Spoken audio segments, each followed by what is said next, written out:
So, after a brief review of signals, more specifically 2D signals and some of the interesting signals that will be routinely used, it's time now to review systems. Remember, we are going to take a signals and systems approach. So, in the imaging system, we have some input, right? We have an input which is our 3D spatial distribution. So, 3D object, but it's essentially human body, but you have some inherent signals of interest. So, we are a distribution of whatever property as seen by the principle of the imaging system. So, we will denote f of x y as the underlying input spatial distribution function, and your system is going to be represented by h, which is very typical. You would have seen this in typical 1D signals and systems, and then output image is going to be represented by g of x y. I mean, I will try to be as clear as possible as we go forward, but the general intention is to use f of x y for input and g of x y for output. Okay. So, what is a system? I mean, quickly to run through, what is a system? Oh, signal we covered. So, this is signal, this is another signal, right? So, what is a system? Well, as you can see here, anything that operates on an input at the broadest level, it is something that operates on the input to give you another signal. So, it operates on an input signal to give an output signal, right. So, in our case, it is going to be a spatial distribution at the input and a spatial distribution at the output. The objective of the system is to make sure the output is as close as possible to the input or the unknown underlying distribution. Okay. This is fine. So, essentially what this says is, you can use a system, right? You can use a system to capture the underlying, take the input and transform it into an output, which seems nice. I mean, it kind of connects everything, but it does not really tell you. We cannot really mathematically write it and do analysis of the system in this all encompassive manner, right. So, it is too general. So, what we need to do is, okay, system is something that operates on an input to generate an output is fine, but can we whittle down to some desirable conditions, right, or properties of such a system where we could write out the mathematical expression to convey this system operation, right, what the system does, what the system behaves. So, if you want to characterize, analyze the system, how do we write it down mathematically? Is there ways or simple assumptions that we can encounter or apply to make this happen? So, one of the first important property of a system is going to be linear, nothing different from what you would have known from 1D signals and systems. So, when you say linearity, what does it mean? Well, think about it. Immediately you may call about some theorems and say how to prove linearity, but what is the big picture? What does it try to convey? What does linearity imply physically, right? You have h of, right, this is your system. You have system. What is this? We really do not know. I just written some formulation, some representation. But what do we know here? Oh, we know this f of x y. What is this f of x y? That is my input. So, if you have to read this, what this physically means, it says this is some weight, let us call w as a weight. So, you have a function f of x comma y. So, if I give f of x y to this system h, if this h operates on f of x comma y, I get an output g of x y. What happens if I give to this system this signal, this input. What is this input? This means fk of x comma y. F of x comma y I know. What is this fk of x comma y? F1 of x comma y, f2 of x comma y. So these are different input functions. Each one has their own weightage. So weighted sum, right? This is a summation. So when you give an input, that is not one input, but it is a weighted sum of several inputs. If you pass that through the system, the output, right? Output is going to be what? Output is going to be, oh, I have another summation here. I have the weights, which is same as Wk. So it is sum of correspondingly weighted. This is the interesting deal. H of fk of x comma y. What is h of this guy? Oh, h of f of x comma y is g of x comma y, which was the output to that particular input. That means h of fk of x comma y means if the input was f1 of x comma y, the output would be h of f1 of x comma y would be g1 of x comma y. So essentially this represents the output to individual inputs f1 of x comma y, f2 of x comma y. So physically what does this mean? This means if I provide to the system, right, if I present to the system a weighted sum of different functions, right, the output of the system, right, the output of the system will be sum of correspondingly weighted output to corresponding inputs. Okay, so make it life simple. I mean, it's very similar. In fact, but for the variables used, very similar to your 1D, right, linearity. So you would have used t, but here you are using some x and y. So just to write it out. So if k is equal to 2, just have two signals, then a linear system satisfies the following. That is, when I present to the system a combination weighted sum of weighted combination of individual inputs W1 F1, W2 F2. So if I present F1, I know what is the output. The output is H of F1. If I present F2, I know what is the output. Output is H of F2. If I present a combination, weighted combination of this W1 F1 plus W2 F2, then the output is going to be corresponding outputs weighted by the same weights, corresponding weights, right, W1 and W2. Clear? So this is very important property, and why is this important? Then essentially we are getting to what happens if we can have a signal seen as a combination of signals. So we will treat everything with one input signal, and then we can perhaps use this linear system theory and say, oh, I can, if I can see any input given any signal, if I can break that signal as a weighted combination of multiple signals, right, then I know how to handle it. Okay, so it will become clear as we go forward.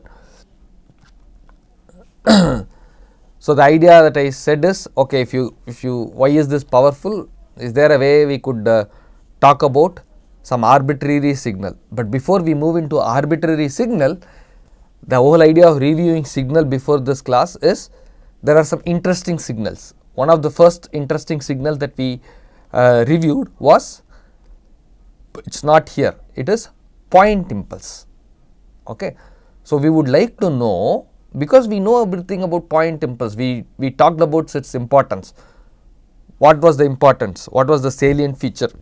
Well, point impulse, the delta function. Remember, in 1D we call it delta function, here we called it as point impulse. Essentially what it did is, we noted that by itself its definition is fine, but it becomes interesting because it applies, right, it cooperates, it operates on a signal, and then you have some interesting behavior. recall one property we covered, right? Shifting property. So we'll come to that. So the idea is, okay, that is an interesting signal. Now what happens if you present that signal to the linear system, right?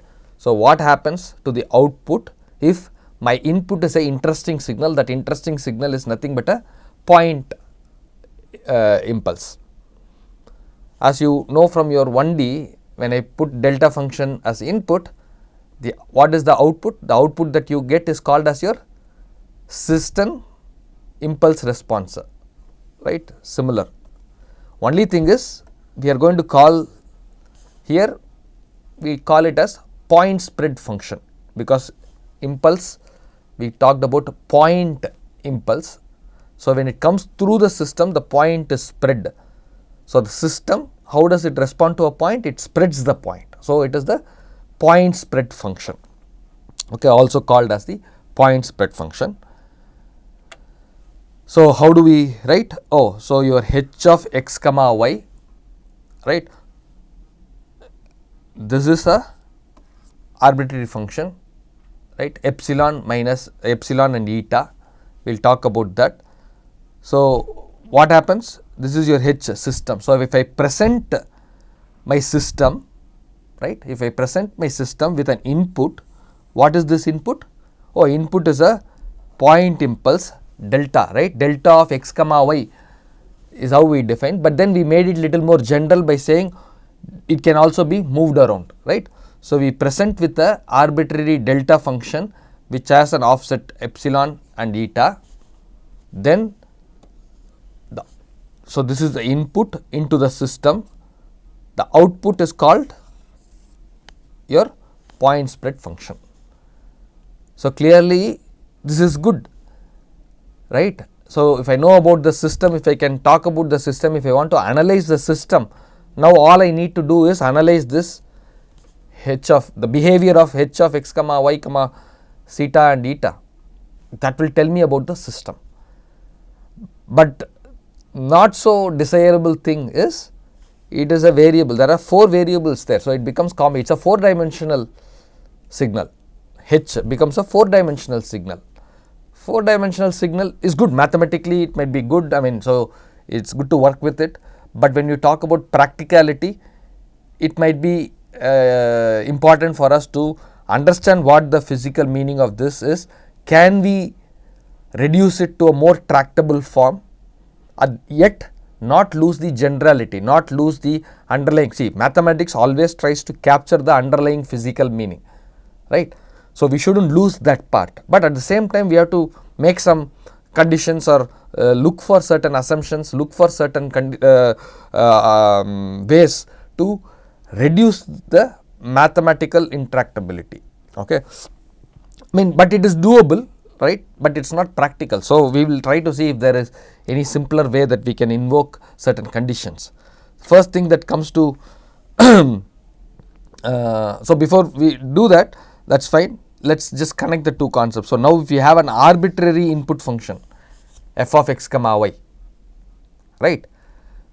So if you have an arbitrary input function, this we know, right? The first slide that we started in system review, we said, oh, if you present it with f of x comma y, present what? The system. So it operates, h operates on the f of x comma y to give an output g of x comma y. So for an arbitrary input, I know my output, okay? So now the question is, how can I write an output if this is my input, right? If I am presented with the input that we see, right? So how do you, the interesting thing is this, oh, if you present the arbitrary signal f of x comma y, I get g of x comma y operating through the system. So that is good, right? But I cannot simplify that without knowing anything further about the h. But now I know something about the h. What is that h? Something that about h I know. Oh, that is the system impulse response. So I know if I present an impulse to the system, right? If I present an impulse to the system, I know my impulse response. So now can we think about presenting the system with impulse multiplied. So the arbitrary signal, right, f of x comma y, I can actually see that arbitrary function as a collection of impulse function at different locations. This is what we saw through shifting property, right. When you look at, go back and when you review the shifting property, you will recognize that any arbitrary signal f of x comma y can be seen as a collection of, right, you are using this delta function, go look, we can use that to pick points on the surface, right, from f of x comma y. So that is at, if you are picking it from epsilon comma eta, then the value of f is picked at that location, right. That is what your shifting property we covered, that is what we covered for your point impulse. So here essentially what we do is, I know something about this h, which is the system impulse response, how does it behave to the impulse. So now you see how cleverly an arbitrary signal f of x comma y can be seen as nothing more than a collection of, right, different locations. You have the impulse, you are picking off that value, and you have the double integral, your summation. So your g of x y, which is your output to a arbitrary input f of x y, can be connected through the behavior of system impulse response. Okay. So let us see. So this is good but not so good. The good news is, now it seems like there is a mathematical form to connect the input and output. In fact, any arbitrary f of x y can be operated upon if I know my h of x comma y comma zeta comma I. If I know this, that is, in other words, if I know the system impulse, then I could generate or predict any output. Okay. So that is good, but what is not so good is, in order to evaluate this double integral, you have to know everything about this h, which may or may not be possible all the time. At least knowing h, all the 4 dimensions, may not be possible all the time. So what do we do? Of course, you should have probably recognized this equivalent. So this is your superposition integral. Okay. Superposition integral connects your output to input and system function in the form of, right, integral. So this superposition theorem you would have studied, right, for linearity. So this is just an extension of it, but it gets little complicated because the dimensionality is increasing. Otherwise mathematically is a straightforward extension.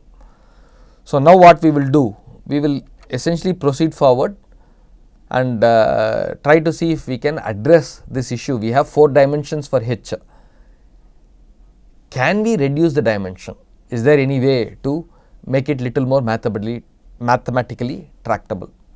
So as you can see here, we will invoke this idea of shift invariance. So if you are wondering, oh, you know, I have done linear in one dimension, I have done it. So I know linearity is similar. What is the shift invariance? Probably I have not heard shift invariance as this, but you probably would recognize time invariance, because most of, like I said, most of the time in one dimension we talk with the time as your independent variable. So you would have heard something called linear time invariant system, right? That makes life lot easier for you in 1D. Similar thing here, we have a equivalent which is shift invariance. So that means what would it try to do? Oh, I have my impulse, instead of time invariance means you are moving along the time, the offsets in time, right? Here there should be shift in position, spatial shift. Whether your h is sensitive to where you shift or not is the idea here. So it turns out, if the system is shift invariant, then this is what happens. H of, so you have f of x comma y. If you have f of x comma y, the output is g of x comma y.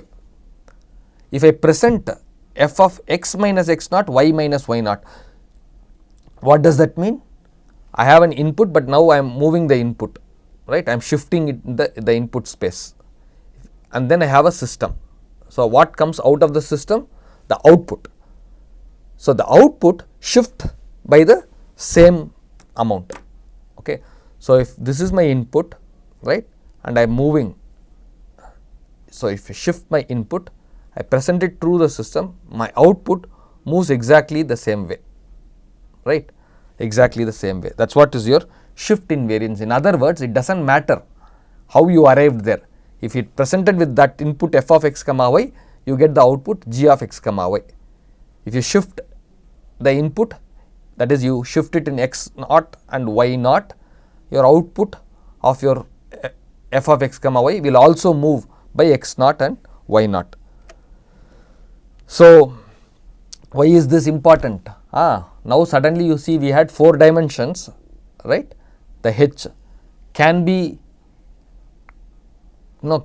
brought down to only 2 dimensions. Now I am not worried about shifts, I am not worried about the offsets, I am only worried about x and y, right, where it is and how it integrates with the signal. That is what is going to determine my output. Okay. So therefore LSI system, right, yields h of x minus theta, y of y minus eta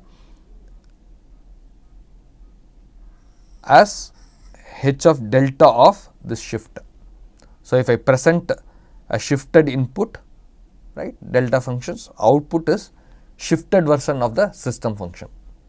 This is very powerful, right. So using the shift invariance, if it is a LSI system, then this shifting of your delta function or point impulse just shifts your system impulse response. Okay. So now looking back to our superposition integral, right, we just saw that, and there was a h with 4 dimensions. So let us see what happens. So your g of x comma y, which is your output, is becoming f of theta comma eta times this guy. So now you notice suddenly it becomes little more tractable, right. So I can get my g of x comma y, similar concept, g of x comma y, I have f of theta comma eta in terms of my h, right. So system connections, input and output are related by the system function. Only thing is, it is now more compliant system. It is not only linear, it is also shift invariant. Okay. So this this looks complicated because of the variables are kind of new to you, but if I tell you just quick example, if you replace this x and y, right, or imagine this x and y is your t, right, and your theta and eta to be your tau. Now you of course you can even simplify it little further because of the denotions. You can call this y as g as y and input as x, right. Then you get, and of course you won't have 2 integrals, you will have d tau, right. X of t, h of t minus tau, d tau integral, you get y of t. This is your convolution. Only thing is its variables are different and you have one more dimension, so it looks new, but otherwise this is straightforward extension. Okay. So what is this? That means I expect that you know what that means. That is your convolution. So output is nothing but your input system response convolved with your input, that is your output. Clear? Exactly same or equivalent to your one dimension that you probably are very familiar. It is an extension. Okay. So nothing more to be trod there. Let us move on. Let us get some examples done, right. There will be homework or assignments where you will be able to work on some of this. Again, the level here is going to be just a review. So, I expect that you go through the textbooks and signals and systems textbooks. You may have a lot of 1D, brush up your familiarity with 1D so that this becomes easier. So, now the question is this linear shift invariant system? The deliberate reason I picked this is because most of you, when you look at this, you may probably pounce and say, oh, I know the answer. I mean, I eyeball, I know what it is. But the challenge in signals and systems, especially now that it is now 2D, is going to be when you try to solve something, then you will get a lot of confusion. Unless you are systematic in writing, right? If you had while you write, you are able to see the physical connection. Only then then it's a real material that you really have learnt it. If you eyeball and you feel, looking at it, I know, right? What will happen? Then probably if it gets to a difficult, see, I am deliberately taking some easy examples here, but in real world, it's going to be a lot more challenging. So, if you have to bother with real signals, little higher signals that are a little more complicated, it's better you develop good habits. So, write it out, right? So, when you have like this, what do you do? First thing is, what is linear system? Linear shift invariant system. So, what is linear system? Linear system says, if I am presented with arbitrary input, right? I mean, not arbitrary, sum of different individual inputs. So, if I have F1, I get G1. If I get F2, I get G2. If I am presented with summation, weighted sum of, right? So, let me I think it will be good if you can write as we speak, right? So, if I say, for example, just for clarity, I don't want to call it G of xy, because we want to check whether G of xy is linear system or not. So, if I say G dashed of x comma y is the output that you get when you present it with a combination, weighted combination of input signals, right? So, let's say let's say you have a weighted combination. Let's say use the same variable k 1 to some capital K. So, this you want to do with f of xk, f this thing, right? This is exactly from your previous slide. So, I am calling this, right, the output to this is this guy, rather what should I say, let us use the same variable. I mean, I do not have h explicitly here. So, let us just, that is not equal to. So, if this is presented to the system, right, this is the output. Okay. You see the carefulness here, because I did not have h here. So, I am given the system. So, h is hidden there. Okay. So, this is the case. So, let us see what is this a linear system or not. What happens if I do this? Oh, let us see what happens if I present this as the input. I am given the system here, right. So, it is going to be, this is my input. So, the output is going to be 2 times this guy, k w k f k of x comma y. Oh, of course, if this is the case, how do I mean, I could write it little more clearly as 2 times the input, just to recognize that this is f, this is x, the 2 is probably to do with the system. So, let us just put a bracket, right. So, this immediately you can recognize, okay, I can do this k w k, right, I can get the 2 inside, 2 f k of x comma y. So, you can eyeball now. Of course, let us write the next step and say, if you eyeball now, what happens? Oh, this appears to be very recognizable, What is that? Oh, 2 times f of xy is gxy. So, 2 times fk of xy will be, or can be recognized as g k of x comma y. Clear? So, now what does this say? This is my g dashed of x comma y. So, when you read this out, what comes through? Oh, my new output, right, when presented with a weighted combination of inputs, right, my new output is nothing but correspondingly weighted sum of individual outputs to the individual inputs. Wow, isn't that what we defined as linear? So, that means it says g of x equal to 2 times f of x comma y is a linear system, because we just read it out, exact same physical interpretation of this relationship amounts to the definition for linearity.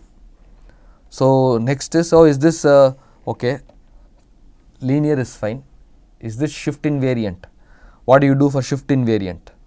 Oh, I need to shift the input. So, let us say if I present the input instead of f of x comma y, right, I present my g of x comma y, you get the output when I present instead of f comma y x minus x naught comma y minus y naught. If I present to the system, right, a shifted version of the input, what is the output? That is your g dashed of x, right. So, then what happens? If I present this, then my, right, you look at this, look at here, if I present this as an input, my output is going to be 2 times, if I 2 times f of x minus x naught comma y minus y naught, going to be g of x minus x naught comma y minus y naught. Oh, that is g dashed of x comma y is nothing but shifted version, right, both are same. So, essentially this is shift invariant as well. Clear? So, let us do one more, just we will not do it one more time. Again, now we can eyeball, but then we can eyeball with some steps written already. So, g of x comma y is equal to xy of f of x comma y. Is this a linear shift invariant system? So, looking at it, you can quickly see the similarity between this problem and the previous problem. Oh, if you recognize xy to be 2, right, pretty much you can follow the same steps. You can say, let us call g dashed of x comma y as the new output when presented with the system, when the system is presented with a collection of inputs, sum of collection of inputs, right, weighted sum of inputs. So, you can pretty much see that you can carry forward this. Only thing is, instead of this 2 here, you will have, when you pass it through the system, you will have output as x comma y, right. But you will recognize that if this is x comma y, it does not alter this equation, right. So, you will pretty much find g dashed of x comma y will be summation of wk gk of x comma y, which says that it is linear system. Is this a shift invariant? What do you do for shift invariance? Same thing, right. I have to shift the input. What happens to the output? Is that same as if I shift the output or the individual output? So, for example, if I do shift of input, right, f of x comma x minus x naught, f of y minus y naught. if that is my input, let us say I get g dashed of x comma y, right, this is my output. But if I look at here, what is my shifted output? G of x minus x naught comma y minus y naught, what is that? Oh, that is going to be x minus x naught into y minus y naught times f of x minus x naught y minus y naught. Clearly the x minus x naught and y minus y naught makes it unequal. So, the if you shift the output, that is not same as, because you get x minus x naught into y minus y naught term, which was only x into y if you consider presenting delayed input. So, clearly it is not shift invariant. So, what the message is? Linearity, shift invariance, two concepts. If you have linearity, that does not mean it implies shift invariance or vice versa. Clear? So, that is something that is very powerful. So, we will end up using linear shift invariant system for our imaging system. I mean, I think the message should be very clear that it is not just because we can solve all this and get some easy mathematical traction. It turns out that this simplification does not really take away the ability to model, right, a general imaging system. At least most of the imaging systems that we are going to cover here, for the most common usage, I think linear systems theory is very much physically also very representative, right. We are not just doing things for mathematical traction, but it does not hold good in practice. I think this is powerful, yet powerful for the reason that it makes life simple, yet it does not really, it captures vast majority of the imaging systems. I mean, in our case, almost all of the imaging system that we are going to cover here introduce at least the most common imaging modes that are available. You will be able to get through this. Okay. So, let us just quickly run through few additional important aspects. So, we covered linear shift invariant system. So, now the question is, do we just have one system? What happens if you have more than one system? Right, usually this happens, right. You have subsystems. So, it depends on how you define input, what is output and what is the system, that is. So, for example, in this case, if I am the input, right, I am say let us take the optical image, the camera that we have. So, I am the source, right, and then there is a camera system that is recording, then there is a audio system that is recording. All of this is compiled together, and that multimedia is streamed. So, that is one system, right.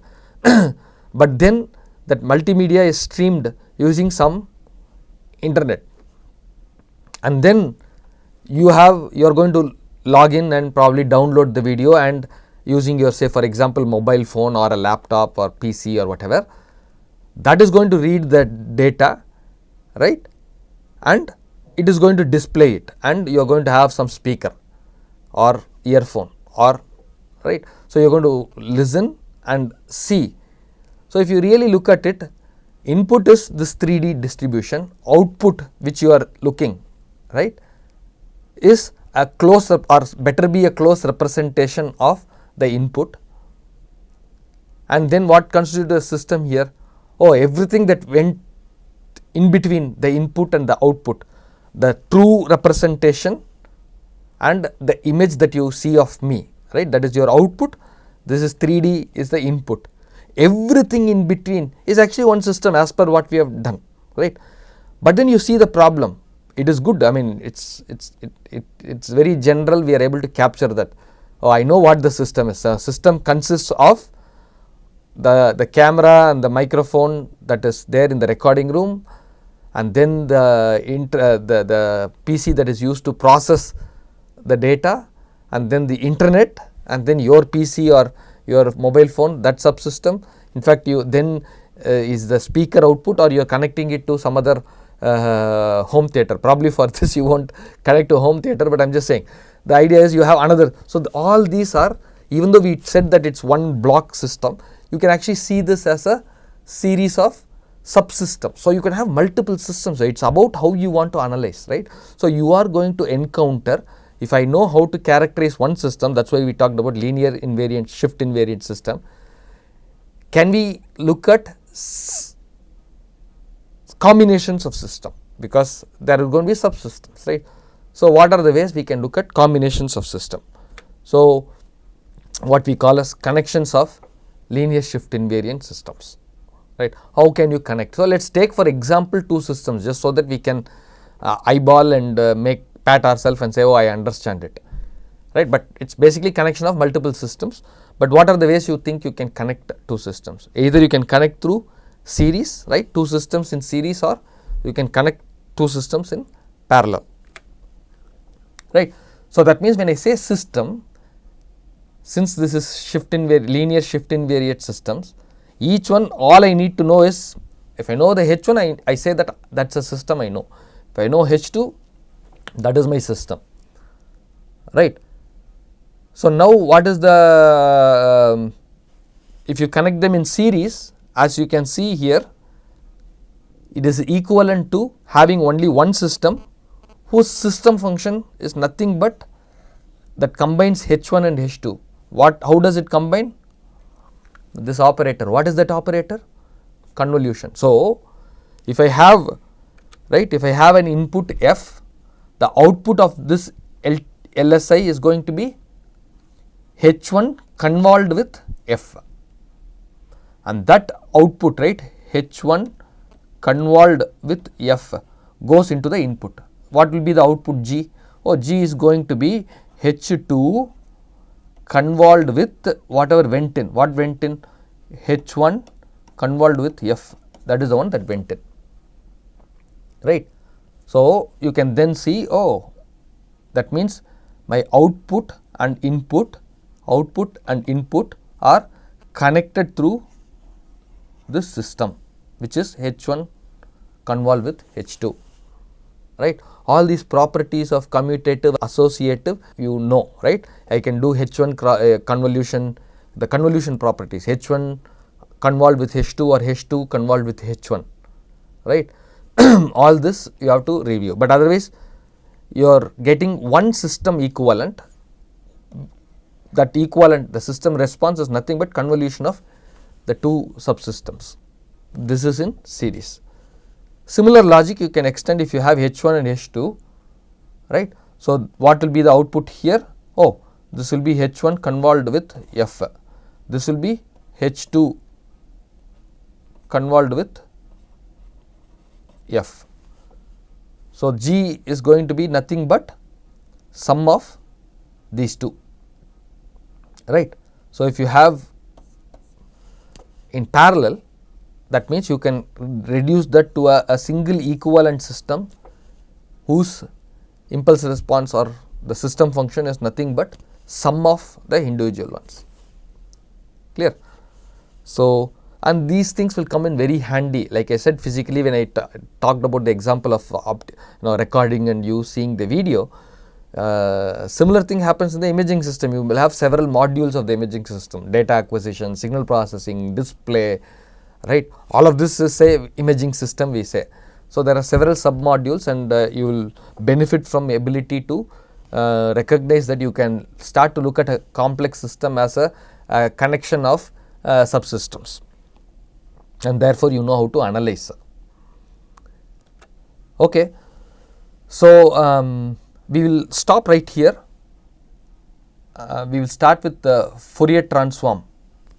Fourier transform is a very powerful concept. Whatever we did so far, we did in spatial domain, right. So, we started to look at signal, 2D signal as nothing but a spatial representation. Physical meaning was spatial representation of a pattern. Now, can we analyze, do the system analysis? Instead of convolution, can we have another aspect, another tool set that can be invoked, right, which brings us to Fourier transform. Okay. So, looking at this, you probably recognize it immediately. This is your Fourier transform and this is your inverse Fourier transform, right. So, let us stop here. I will actually start from Fourier transform in the next lecture.